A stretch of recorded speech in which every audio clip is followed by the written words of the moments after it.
Olá, amigos e amigas do canal de YouTube China Global News. Sempre uma informação e uma entrevista de relevância para você entender o Brasil e o mundo.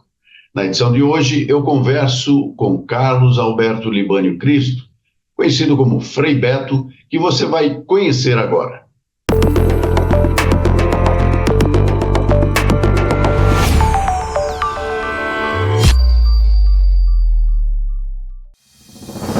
Frei Beto é um mineiro da melhor tradição. Desde jovem tem fome de pão e beleza, e uma incansável energia para a construção de uma vida digna para aqueles que mais precisam. A vocação cristã está em seu nome, Carlos Alberto Libânio Cristo. A opção pela Ordem dos Dominicanos o levou à militância na Juventude Estudantil Católica e, em seguida, à luta contra a ditadura militar instalada no Brasil em 1964. Preso, enfrentou 4 anos de cárcere. E foi exatamente nesse período que o escritor se revelou com o livro Cartas da Prisão, uma veemente denúncia contra a tortura de presos políticos que alcançou repercussão mundial. Depois disso, não parou mais. Com mais de 80 livros publicados e traduzidos em diversas línguas, ele ocupa um lugar destacado nos movimentos sociais, na literatura e no cinema.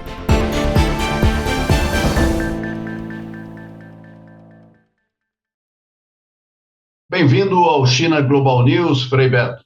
Marco Piva, fico muito feliz por esse convite, estou aqui à sua disposição.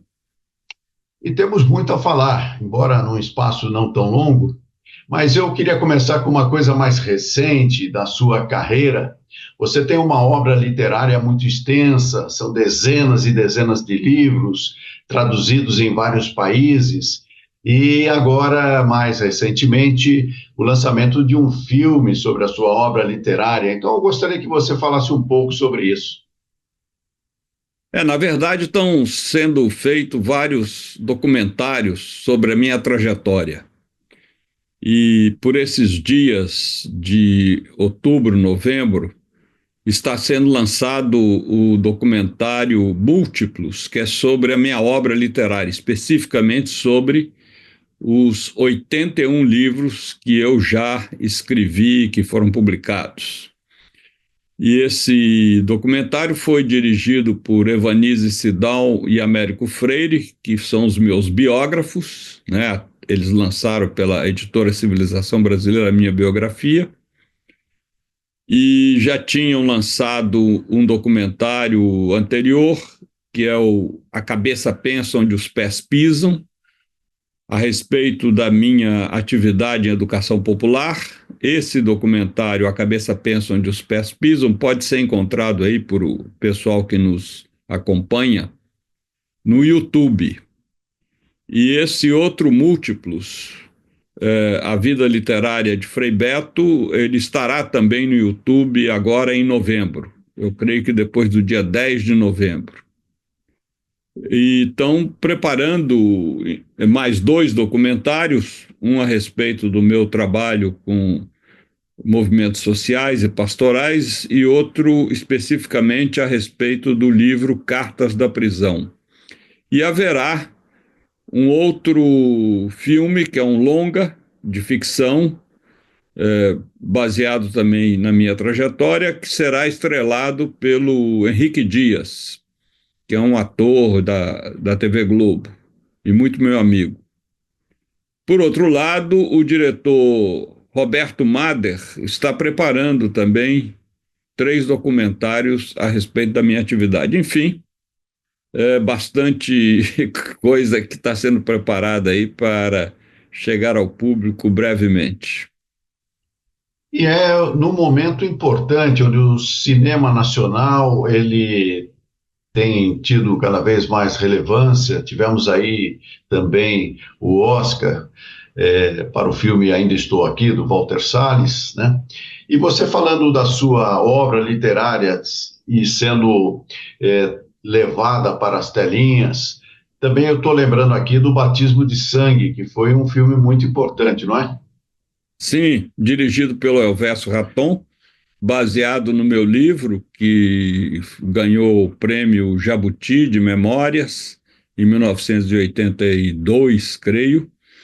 E esse livro continua vendendo até hoje, porque ele relata a prisão dos frades dominicanos, o envolvimento com a Ação Libertadora Nacional, comandada por Carlos Marighella, e tem um enfoque muito forte sobre a tortura e morte de Frei Tito de Alencar Lima, nosso companheiro de ordem dominicana e, ao mesmo tempo, de cárcere, que saiu no sequestro do embaixador alemão e, devido às terríveis torturas que sofreu, acabou pondo fim à vida aos 28 anos em 1974. Tito hoje é uma referência das vítimas da ditadura militar que durou 21 anos no Brasil. E Frei Beto, vamos agora falar um pouquinho desse cenário mundial que está um pouco turbulento, principalmente após a posse do presidente Donald Trump nos Estados Unidos.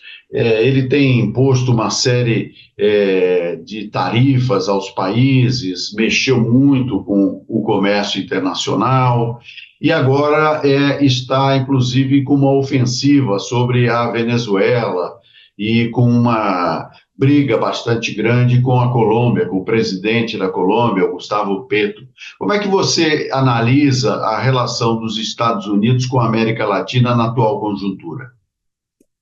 Olha, Marco, eu creio que nada mudou. Os Estados Unidos sempre foram um país imperialista, desde que eles criaram a doutrina Monroe, e convencidos de que a América Latina deve ser o seu quintal, que eles devem ter total domínio sobre o nosso continente.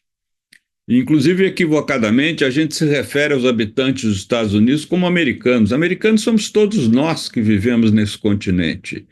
Eles são estadunidenses e não propriamente americanos. São também americanos, mas não são os únicos. Inclusive, não são os únicos da América do Norte.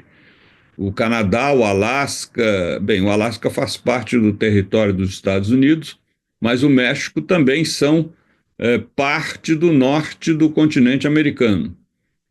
E creio que o que há de novo no Trump é que ele é um homem midiático, ao contrário dos presidentes que o antecederam, como Bush, Carter, Obama, o Biden, mas todos esses foram terroristas, foram homens que promoveram guerras, mataram milhões de pessoas mundo afora e não são chamados de terroristas, né? São inclusive exaltados aí como democratas, mas se a gente vai a fundo e estuda a biografia política desses homens, veremos que eles foram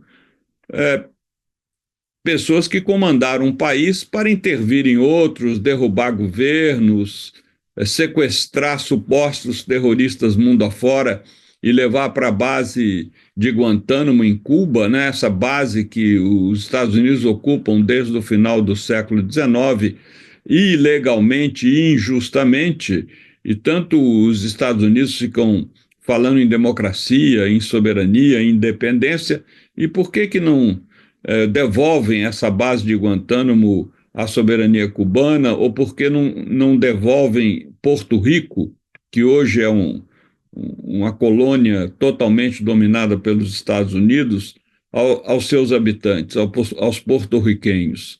Então é tudo uma questão cínica, né? A propaganda dos Estados Unidos é muito poderosa e hoje a gente fica pensando que o Trump é muito pior do que os seus antecessores, mas não é. Ele está continuando a mesma política de pressão, de domínio, de querer que os países e os chefes de Estado se ajoelhem diante da Casa Branca. E, felizmente, o presidente Lula se recusou a isso, a ponto do próprio Trump reconhecer que, com Lula, ele tinha que adotar um trato muito diferente do que aquele que ele adotou, por exemplo, no Salão Oval da Casa Branca com o Zelensky, presidente da Ucrânia, que ali foi humilhado vergonhosamente, né? Realmente uma cena inimaginável que um chefe de Estado fizesse aquilo que ele fez com Zelensky na Casa Branca. O nosso canal China Global News tem uma preocupação de discutir a geopolítica mundial. E nesse contexto da ação do Trump dirigindo os Estados Unidos, é muito importante que a gente também faça uma leitura do ponto de vista mundial, especialmente em relação à China, que é um país que vem crescendo, vem demonstrando uma presença internacional cada vez mais forte, inclusive apoiando diferentes investimentos e projetos em vários países e em todos os continentes. Como é que você vê o papel, então, crescente da China nesse cenário global? Olha, a existência da União Soviética e da China foi muito importante porque deu ao mundo um equilíbrio durante a Guerra Fria. A União Soviética já não existe, se desintegrou, o socialismo deixou de existir no leste europeu, mas hoje a China exerce um papel muito importante para um certo equilíbrio, uma certa contenção dessa expansão imperialista dos Estados Unidos. A China tem se desenvolvido, inclusive algo que irrita profundamente o governo dos Estados Unidos é o fato da China não investir tanto na indústria bélica e, com isso, ter capital para ciência, tecnologia e inovação, enquanto os Estados Unidos gastam quase $1 trilhão em armamentos a cada ano. A China não passa de $300 bilhões nesse gasto. Então, com isso, a China vem tomando a frente dos Estados Unidos em vários setores, inclusive como presença no mundo, uma presença de cooperação, de investimento e não de dominação. Não há nenhuma base militar chinesa fora das fronteiras da China. E temos pelo menos 800 bases militares estadunidenses, felizmente nenhuma delas no Brasil, mas se espalham por vários pontos do planeta. Então, isso é absolutamente inconcebível, né? Imagina se amanhã tivesse uma base italiana ou uma base norueguesa dentro dos Estados Unidos. Seria uma grande grita. No entanto, existem essas bases em outros países e as pessoas acham normal que os Estados Unidos exerçam essa função de polícia do mundo. Na verdade, não é nem do mundo democrata, é do mundo do capital, porque essa democracia na qual vivemos é uma falácia, enquanto o capital fala mais alto que os direitos humanos. Então, eu creio que o papel da China é fundamental nesse equilíbrio mundial hoje, nesse esforço de conter a voracidade imperialista dos Estados Unidos. Ainda no plano internacional, temos o conflito entre a Rússia e a Ucrânia. Como você analisa esse conflito? Olha, eu creio que é uma questão muito complicada, porque, veja bem, quando a gente estuda a história da Rússia, Kiev era a capital do Império Russo. A Ucrânia era parte desse império. E muitas províncias ucranianas, a população fala mais russo do que o ucraniano. O ucraniano é quase um dialeto. Inclusive, em alguns setores, como na Crimeia, houve uma preferência manifestada em plebiscito por reintegração com a Rússia. Então, há uma presença russa, não só em termos linguísticos, mas na cultura, nas raízes mesmo de setores da Ucrânia. Agora, eu creio que eu sou totalmente contrário a qualquer tipo de guerra e seria muito bom que o Putin e o Zelensky sentassem para chegar a um acordo. Agora, eu acho que é uma ingenuidade pensar que a Rússia vai se retirar inteiramente do atual território, do atual geografia, né, territorial da Ucrânia. Eu acho que a Rússia vai querer, sim, voltar a incorporar, como fez durante o período da União Soviética, uma parte considerável da Ucrânia ao seu território. Isso, sobretudo, frente à ameaça de instalação da OTAN, das tropas da OTAN às portas da Rússia. A Rússia sempre foi muito, com toda razão, muito reticente diante do resto da Europa, porque ela foi invadida várias vezes, desde Napoleão, e todas as vezes que se tentou invadir a Rússia, ela conseguiu derrotar o inimigo. Ela se mantém invencível até hoje. Então, creio que há que buscar uma solução pacífica para o fim desse conflito. Não creio que haverá uma volta para trás do governo russo. Isso, para mim, é inconcebível, porque depois de tudo o que fizeram, de todos os avanços, e até essa política mesmo imperialista da Rússia atual de Putin, eu não vejo a possibilidade nenhuma nem da Rússia recuar, nem da Ucrânia vencer essa guerra. Pensando um outro conflito atual, que é em relação a Israel e o conflito com os palestinos em Gaza. Tivemos aí um cessar-fogo que foi bastante tímido no sentido de resolver a raiz do problema, e agora a gente vê novamente a tensão voltar. Do ponto de vista deste conflito, qual é a sua análise? Bem, na verdade é um genocídio promovido pelo Estado sionista de Israel, que não é um Estado democrata. Eu costumo sempre lembrar, nas minhas conferências, que Israel não tem Constituição. As pessoas ficam surpresas, porque muitos supõem que Israel seja um Estado democrata. É um Estado teocrático. A Constituição de Israel, entre aspas, é a Torá, né? A Torá são os 5 primeiros livros da Bíblia cristã. E, portanto, o que Israel está fazendo com os palestinos é um verdadeiro genocídio. O que me causa indignação é a impassibilidade, a imobilidade do mundo, do chamado mundo democrático, diante daquilo que ocorre ali em Gaza e na Cisjordânia. Felizmente, alguns países, como Austrália, Noruega, França, o próprio Reino Unido, agora reconhecem, admitem a importância de ter um Estado palestino.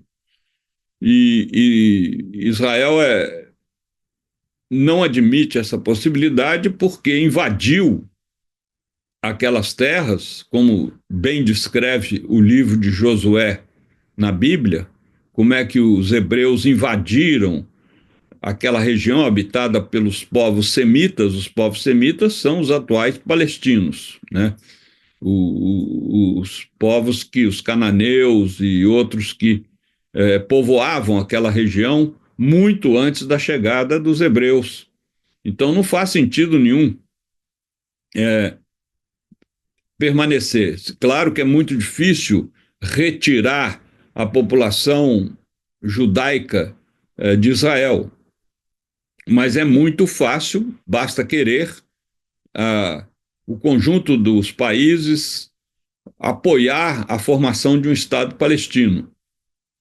Enquanto isso não ocorrer, nós teremos a continuação desse conflito. Agora, até em relação a esse conflito, que existe até uma resolução da ONU para a constituição de 2 povos, 2 estados, e parece, nesse momento, bastante difícil, apesar desses esforços mais recentes de alguns países importantes, como você mesmo mencionou. Mas como você está vendo o papel da ONU nesse momento, nesse cenário conflituoso e extremamente precário no que diz respeito ao multilateralismo? Ô Marco, a governança da ONU precisa ser repensada. A ONU está extremamente debilitada, não tem uma voz de autoridade como no passado, ela é ignorada por muitos governos, muitos países, e acho que também culpa da própria ONU, que cometeu erros crassos. Primeiro, ter aceito se instalar como sede em Nova York. deveria ter feito isso em Genebra, num país oficialmente neutro como a Suíça, e não em Nova York, onde, por exemplo, o governo Trump impede ou tenta impedir que representantes de países soberanos cheguem aos Estados Unidos para participar das assembleias da ONU. Casse os vistos desses representantes que são portadores de passaportes diplomáticos. Um segundo erro é o Conselho de Segurança. Não faz sentido nenhum o Conselho de Segurança da ONU ser integrado por meia dúzia de países permanentemente, sem que os outros tenham, às vezes tem voz, mas não tem vez, não tem voto. Eles não podem participar das decisões de um conselho tão importante quanto este. Mas ainda mesmo, né, dentro do conselho, qual é a escuta que um Netanyahu faz do que a ONU proclama? Netanyahu sequer se envergonhou de, na Assembleia da ONU, neste ano de 2025, ficar falando às moscas, porque várias delegações se retiraram do plenário em protesto ao genocídio que ele promove na faixa de Gaza. Então, creio que é preciso os países repensarem a governança mundial, nesse tempo de multilateralismo. Isso é fundamental. E vamos tocar agora num tema que é muito importante dentro da sua trajetória, Frei Beto, que é o combate à desigualdade e o combate à fome.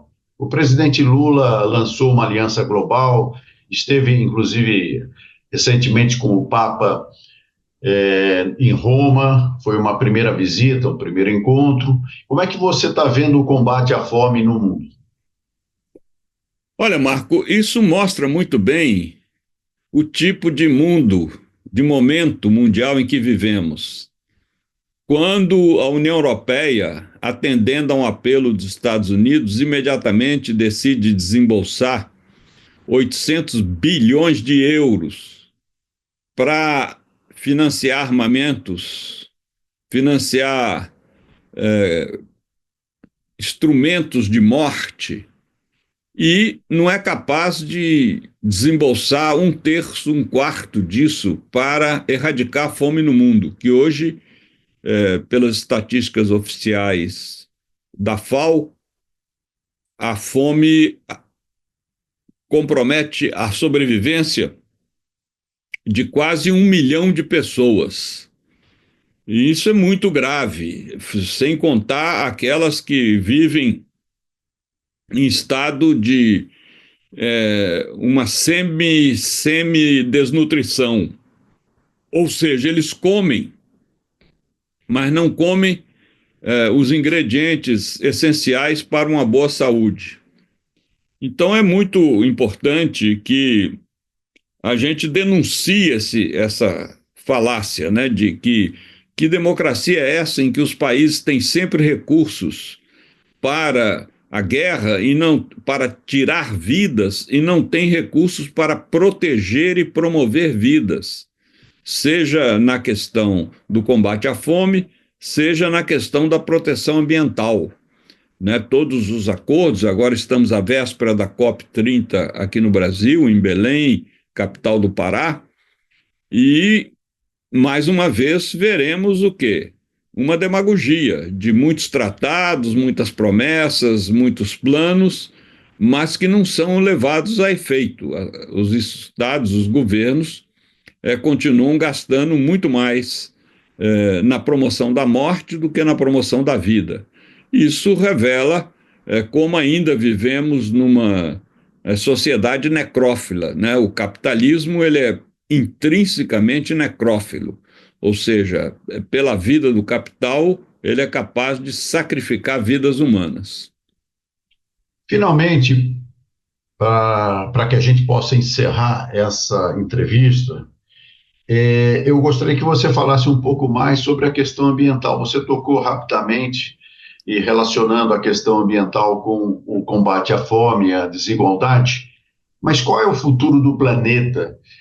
Tendo em vista que, como você mesmo diz, a COP30, que acontecerá aqui no Brasil, pode não resultar numa evolução desse tema da crise ambiental. Como é que você vê aí o nosso planeta?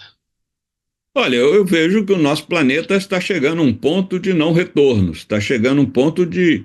O que ocorre hoje é efetivamente um ecocídio. Desde 200 anos para cá, que nós, seres humanos, estamos violando drasticamente os ciclos da natureza. E a natureza, ela tem uma capacidade de recuperação limitada. Agora, é preciso lembrar, várias vezes a natureza, nos seus mais de 13 bilhões de anos de evolução, erradicou, extinguiu espécies vivas. A mais conhecida é a dos dinossauros, há 70 milhões de anos. E ela pode perfeitamente nos extinguir essa raça de Homo sapiens, que não são tão sábios assim como pensamos, e que tem violado os ciclos dessa natureza. Então ela pode prosseguir a sua evolução sem a nossa incômoda presença. Eu creio que os fenômenos climáticos que vêm ocorrendo de uma maneira totalmente desregulada, nós estamos, por exemplo, no mês de outubro mais frio aqui no Brasil dos últimos 10 anos. Sempre o mês de outubro já prenunciava a chegada do verão. E isso não está acontecendo. Estamos para sair à rua agasalhados e tomando uma série de precauções. Isso porque os ciclos da natureza estão sendo drasticamente alterados, o que afeta a nossa vida. Além disso, além da contaminação, tem o problema do desmatamento, o problema da acidez dos oceanos, né? A quantidade hoje enorme de peixes que chegam às cozinhas e estão totalmente contaminados pelo consumo de plásticos, porque não sabem distinguir o que é um ser vivo, o que é um resíduo industrial, e isso tudo está levando o quê? A uma situação danosa para o ser humano. A incidência de câncer tem muito a ver com esse problema da poluição, da contaminação, da devastação.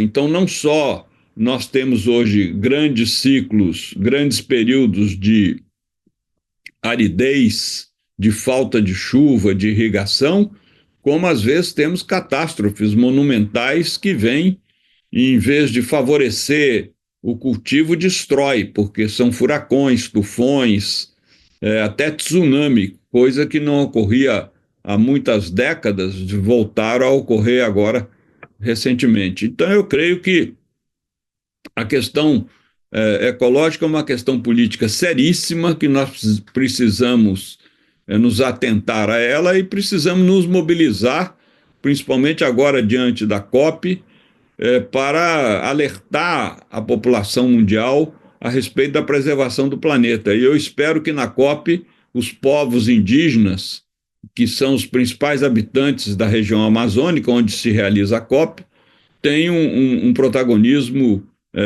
principal ali, junto aos representantes das várias nações do mundo. Bom, Frei Beto, para encerrar essa nossa entrevista, que eu já de antemão agradeço imensamente aí a sua disponibilidade, gostaria que você encerrasse com uma palavra de esperança para a nossa audiência. Bem, Marco, a minha palavra de esperança é aquela frase que eu li no Muro de La Paz: vamos guardar o pessimismo para dias melhores. Ou seja, nós não podemos desistir de criar um mundo mais justo, mais livre, com menos desigualdade, com preservação da natureza.